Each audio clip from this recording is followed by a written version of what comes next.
de vice-gouverneur, sinon une d'inspecteur quelconque dans une administration un peu en vue. Le major Kovaliev n'aurait pas refusé non plus un mariage, mais seulement dans le cas où, en même temps que sa promise, il aurait touché 200 000 roubles de capital. Le lecteur, ou l'auditeur, est donc en état de juger de la situation de ce major au moment où il vit à la place de son nez un nez potable et modéré, un espace stupide et complètement lisse. Comme par malheur, pas un cocher ne se montrait dans la rue et il fut obligé de marcher enveloppé dans sa cape, se cachant le visage sous son mouchoir, comme s'il venait de saigner.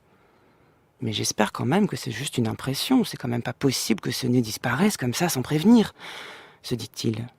Et il entra dans une pâtisserie, exprès, pour se regarder dans une glace. Par bonheur, il n'y avait personne dans la pâtisserie. Les serveurs balayaient les salles et disposaient les chaises. Certains, les yeux ensommeillés, sortaient sur un plateau des pâtés tout chauds. Sur les tables et les chaises traînaient les journaux de la veille, tachés de café. Bon, Dieu soit loué, personne n'est là. Maintenant, on peut regarder. Il approcha timidement d'une glace et regarda. « Oh, le diable, c'est quoi? Quelle chiennerie !» murmura-t-il, non sans cracher. « Si au moins il y avait quelque chose à la place du nez, mais non, rien, rien. » Il se mordit les lèvres de dépit, sortit de la pâtisserie et se résolut contre son ordinaire à ne regarder personne et ne lancer aucun sourire. Soudain, il s'arrêta, comme foudroyé, devant l'entrée d'un immeuble. Un phénomène indicible venait de se produire devant ses yeux. Un carrosse s'arrêta devant l'entrée. Les portières s'ouvrirent. Un monsieur en uniforme en bondit, tout courbé, et courut pour gravir l'escalier. Quelle ne fut pas l'épouvante et en même temps la stupeur de Kovaliev quand il reconnut que c'était là son propre nez. Devant ce spectacle extraordinaire, il lui sembla que tout venait de se chambouler. Il sentait qu'il avait du mal à tenir debout. Il décida coûte que coûte d'attendre qu'il revienne à son carrosse, tout tremblant comme pris de fièvre. 2 minutes plus tard, de fait, le nez ressortit. Il était vêtu d'un uniforme brodé d'or, avec un grand col droit. Il portait un pantalon de chamois, une épée au côté, et à son chapeau à plumes, on pouvait conclure qu'il avait rang de conseiller d'État.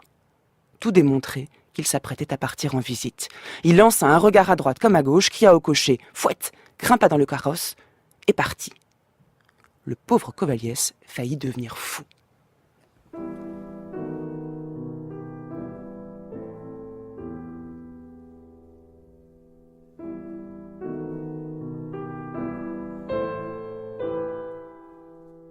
Kovaliev se sentait dans un tel état d'abattement qu'il n'avait guère la force de prier et cherchait des yeux ce monsieur dans tous les coins. Il finit par le trouver à l'écart. Le nez cachait complètement son visage dans un col droit et priait avec un air de dévotion extrême. Comment s'approcher de lui, pensait Kovaliev. Tout, l'uniforme, le chapeau, tout le montre qu'il est conseiller d'État. Le diable le sait, comment faire. Il se mit à tout sauter auprès de lui. Mais le nez ne quittait pas une minute sa pieuse posture et faisait ses enclins. « Monsieur, dit Kovaliev, s'encourageant intérieurement, « Monsieur, vous désirez ?» répondit le nez, se retournant. « Il m'est étrange, monsieur, il me semble, vous devriez connaître votre place, et d'un coup je vous retrouve. Et où donc ? Dans une église. Accordez-moi... Excusez-moi, je n'arrive pas à comprendre de quoi vous daignez parler. Expliquez-vous. » Mais comment donc lui expliquer, se dit Kovaliev. Et prenant son courage à 2 mains, il commença. « Bien sûr, quoique je suis major, que je me promène sans nez, accordez-le, c'est indécent. Une quelconque marchande qui vend des oranges pelées sur le pont Voznesensky, elle peut rester sans nez, mais ayant en vue d'être nommée, en plus, connaissant dans de nombreuses maisons certaines dames, Madame Chektarovia, conseillère d'État, et d'autres, vous jugerez vous-même. Je ne sais pas, monsieur... » À ces mots, le major Kovaliev haussa les épaules.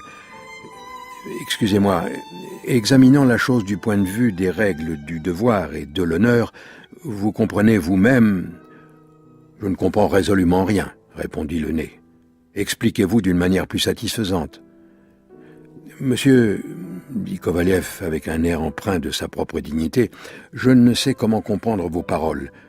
Ici, toute l'affaire est parfaitement claire. Où vous voulez... Enfin, vous êtes mon propre nez.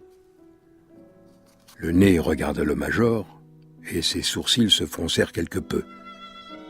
Vous vous trompez, monsieur. J'existe, en propre.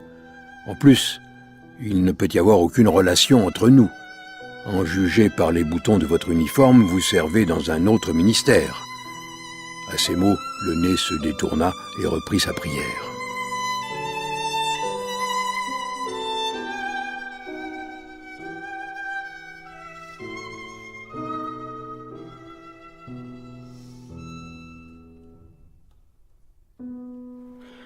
Une chose est de perdre son nez et de faire face aux désagréments que cette perte entraîne. Une autre est de le rencontrer. Que dire à son nez quand on le retrouve et qu'on tombe, si j'ose dire, nez à nez avec son nez? Tout l'absurde de cette situation décrite par Gogol est que ce nez est devenu quelqu'un. On ne sait jamais si c'est un visage ou c'est ce simple nez qui est devenu conseiller d'État. Le décalage prête à rire évidemment, mais l'embarras dans lequel se trouve Kovaliev est assez surprenant car jamais il ne s'étonne que son nez puisse être devenu quelqu'un et conseiller d'État. Le nez qui par ailleurs le méprise, vous l'avez entendu dans le texte interprété par Georges Claes, le nez qui fronce les sourcils et qui lui dit « Vous vous trompez monsieur, j'existe en propre ». Puis le nez se détourna et reprit sa prière. L'absurde est redoublé par le fait que Kovaliev est sur la perspective Nevsky, qui est le lieu du règne des apparences, du faste, où tout le monde essaye de paraître ce qu'il n'est pas pour mieux masquer un vide, un rien. C'est en tout cas la thèse d'André Markovits, mon invité aujourd'hui qui n'est pas en studio, mais dont j'ai plaisir à citer un texte. Il écrit, à propos de Gogol, qu'il connaît par cœur et qu'il a traduit, il écrit ceci. Qu'est-ce que l'œuvre de Gogol, sinon le vide en mouvement? Le vide qui devient tout. C'est pas simplement le révisor. Dans Le mariage, par exemple, une autre nouvelle de Gogol, c'est le vide qui est au centre. Pas seulement la solitude qui vous pousse à vous marier, mais justement le fait qu'il n'y a pas de mariage possible. Dans Les joueurs, autre nouvelle de Gogol, il n'y a rien, ni femme, ni aucune réalité. Tout est construit sur le creux, sur le mensonge, sur le vide. Et les nouvelles? Eh bien, la nouvelle, la perspective Nevsky, dans cette nouvelle, où est le véritable amour que le héros poursuit? Et dans la nouvelle, le manteau. Ce manteau, où est-il? Et dans le nez, où est le nez? Pire encore, dans le portrait, on pourrait croire que le vide n'est pas le sujet, mais si, puisque le fantôme de l'usurier ressort du tableau et vide le cœur du peintre. Et qu'est-ce que c'est, les âmes mortes, sinon la même chose encore? Les âmes à vendre. Le terme est concret, historique, c'est ainsi qu'on désigne les esclaves. Elles ne sont pas chères puisqu'elles sont mortes. Mais pas chères, elles devraient permettre une arnaque formidable. Elles existent. Et puisqu'elles sont légalement vendues, et même si elles n'existent pas, puisqu'elles sont mortes, elles sont d'une caution solide et pour faire un emprunt important à la banque. Ce texte d'André Markovits, mon invité donc, que nous attendons encore, a été écrit le 17 décembre 2014 et je le sais parce qu'André Markovits a eu la bonne idée de publier quasiment quotidiennement des textes sur son compte Facebook, mais oui, des textes qu'il a rassemblés en 2 volumes intitulés « Partage », qu'on trouve aux éditions Incultes, qui sont de très beaux volumes, qui permettent à chacun de découvrir ce que Markovits, eh bien, en tout cas les réflexions que les textes qu'il connaît très bien, qu'il a traduits, lui inspirent. Et donc, sa thèse, c'est de dire que pour Gogol, chez Gogol, ce qui importe, c'est ce vide et ce vide en mouvement. Alors, je vous propose tout de suite d'écouter, faute d'invité, mais vous verrez, c'est pas vraiment par défaut parce que l'extrait est vraiment passionnant. Un extrait donc de la perspective Nevsky, qui est une nouvelle de Gogol, une nouvelle qui décrit un homme qui semble avoir un coup de foudre pour une femme.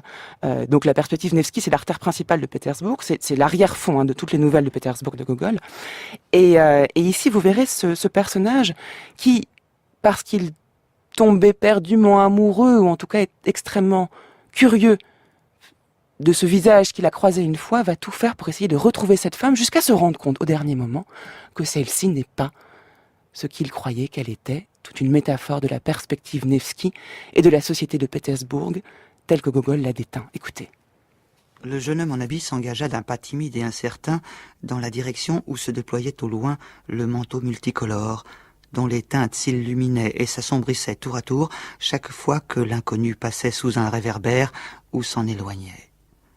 Le cœur du jeune homme se mit à battre